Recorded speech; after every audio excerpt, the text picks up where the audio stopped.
Nous avons des collègues ici en burn-out depuis plusieurs mois. Nous avons de nombreux arrêts maladie, une fuite des personnels qui cherchent à quitter ce commissariat.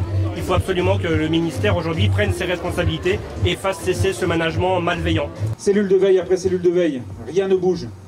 Et créer des plateformes d'écoute des policiers en souffrance ne réglera pas le problème si personne ne les entend. Considération!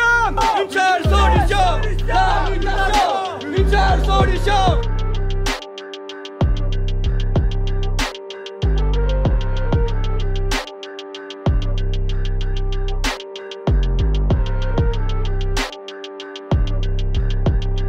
Quand on lit la prose du ministère de l'Intérieur, eh bien, ils sont proactifs en matière de lutte contre le suicide. Ils ont décliné des plans de mobilisation contre le suicide. Par contre, quand on leur met face à eux des sujets bien réels, bien concrets, qui peuvent induire justement des passages à l'acte et des risques psychosociaux, là, c'est plus du tout la même proactivité. Tout le monde est sous tension. Bon, c'est pas le moment d'aller jouer la division et au petit règlement de compte entre les uns et les autres. Il faut apaiser le climat et c'est pas du tout ce qui est fait ici. On a une chef de service qui arrive et qui change complètement de ligne managériale.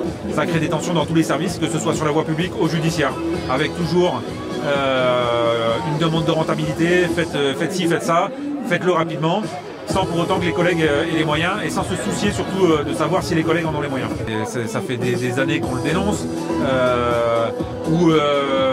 ou parfois des outils qu'on met en place pour lutter, comment dire, par exemple sur le trafic de stupéfiants quand les amendes forfaitaires sont tombées.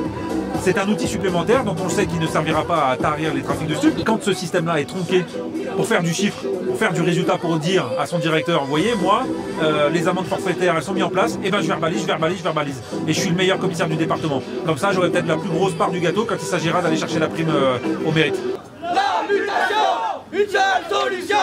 La mutation! La difficulté dans la police nationale, c'est que les temps de formation de toute façon sont réduits au minimum, que ce soit pour les chefs de service, les officiers ou les gradés gardiens de la paix.